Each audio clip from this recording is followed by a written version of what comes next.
The first time David stepped off the plane, he felt like the air itself was judging him.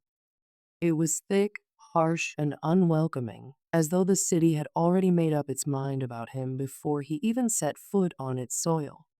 The world around him was fast, loud, and dizzying, people moving in every direction, talking too quickly, their words lost in the blur of his mind.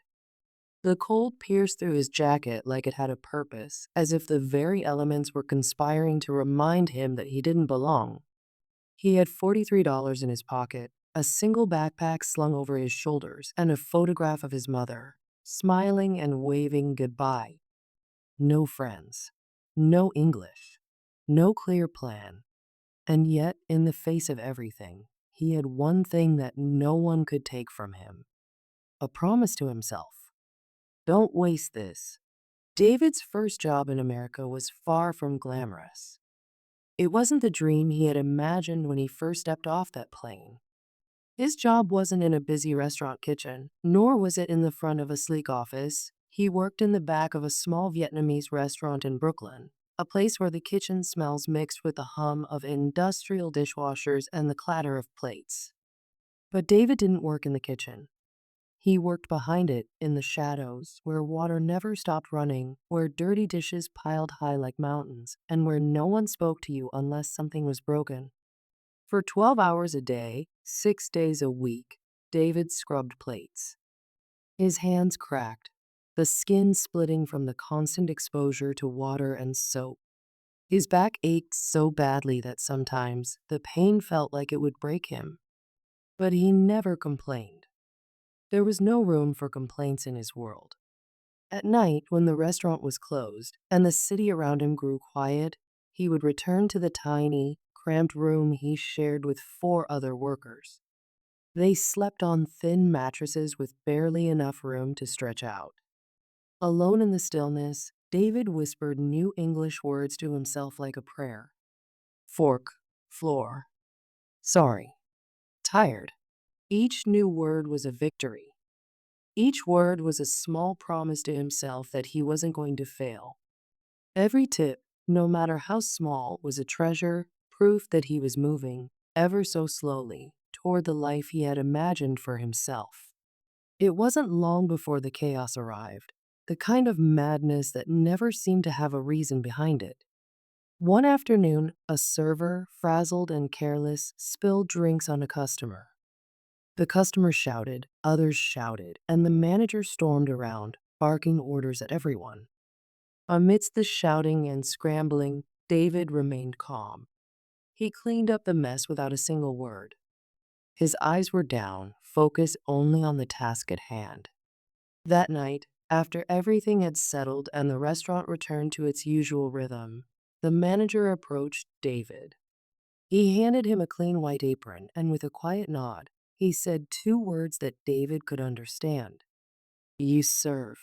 And just like that, David was thrust into a new world, standing in front of the customers, speaking with broken English, a practiced smile, and a quiet determination. At first, it was terrifying. His English was far from perfect, and the awkwardness of trying to balance 5 plates while struggling to remember the words to ask if everything was okay was almost too much. But David learned quickly. He learned how to balance the plates, how to ask if everything was fine, and how to make jokes, even if he didn't fully understand why people laughed. For the first time in his life, he wasn't invisible. For the first time, someone tipped him $10. It was a small amount, but it meant everything. That night, he used those $10 to buy his mother, Maria, a scarf back home. He had no idea if she'd ever receive it, but that didn't matter. What mattered was the feeling of doing something for her, a way of paying back the sacrifices she had made for him. It wasn't easy. There were days when David worked double shifts, slept only a few hours, and lived on rice and eggs. He saved every coin he earned, carefully storing it away in an envelope beneath his mattress. But 2 years later, after countless rejections, he applied to college. His dreams were big, but the walls were high. The admissions office turned him down again and again, but then one day, one acceptance letter. David didn't celebrate loudly. There were no parties or cheers. Instead, he cried quietly, sitting in a small storage closet behind the restaurant. That was the only place he could be alone. The tears weren't just from relief. They were a mixture of everything he had been through, the struggles, the sacrifices, the loneliness. College was a different kind of storm altogether. Everyone around him seemed smarter, faster, and more fluent in English. He was at the back of the class, always sitting quietly, afraid to speak, afraid to ask questions, afraid that his accent would betray him. But David had something that no one else had: fire. He studied when others slept. He worked while others traveled. He memorized every chapter twice. He practiced his English every chance he got, reading, listening, repeating words over and over again until they became part of him. The students around him may have been fluent in the language, but David was fluent in determination. And it showed. His professors noticed his effort. His classmates did too. They saw the immigrant boy who never gave up, who always asked questions, who always stayed after class to make sure he understood the material. They saw the quiet fire that burned inside of him, the hunger to succeed. By the time he graduated, David was no longer just the immigrant boy. He had become the class valedictorian. He stood at the podium, his hands shaking, but his heart filled with pride. The applause was deafening, but in his heart, it wasn't the applause that mattered. It was the journey, the long hours, the struggles, the quiet sacrifices that made this moment worth everything. David could have stopped there. He could have taken the degree, gotten a job in corporate America, and lived the life he had once dreamed of. But he didn't. He remembered something. He remembered the smell of lemongrass, the taste of his mother's broth, and the warmth of her meals that always made him feel like home, no matter where he was.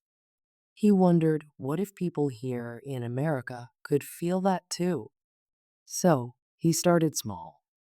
Meal kits with Vietnamese recipes, a website coded from scratch, homemade cooking videos filmed in his small apartment kitchen. But it wasn't easy. David burned rice. He messed up orders. He got bad reviews.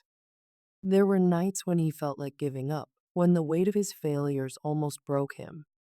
But David had learned something in those early years, something the world couldn't take from him: resilience. Then, on a random Tuesday, a food blogger tried one of his kits. She posted about it online. And then the orders came: 10,000 orders, all in one night. The floodgates opened. People wanted to taste what David had tasted growing up. They wanted a piece of his culture, his heart, his home. He went from a dishwasher in a Brooklyn restaurant to the founder of a multi-million-dollar business. Today, David owns a company valued at $12 million. He employs 50 people, half of them new immigrants, just like he once was. He pays for their English classes. He gives them room to grow. And on every first day, he hands them a card that reads, "This place believed in me. Now I believe in you." On his desk, there's still that photo of his mother, faded but bright. Next to it, a sticky note written in his handwriting, dated year one. One dish, one word, one dream. That's how David became a millionaire. But if you ask him, he'll smile and say, "I'm still just washing dishes. I just learned how to feed more people." People think stories like David's are rare, that maybe he was lucky, or different, or special. But here's the truth. David started with nothing. No network, no language, no shortcut. He started with cracked fingers, with shame every time someone laughed at his accent, with doubt on nights he failed another application. But he never stopped. because he understood something most people never learn. Success begins in the quiet, in the small, unseen steps, in the words whispered alone.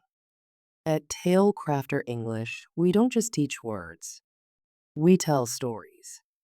Because stories don't just teach language, they teach courage, they teach memory.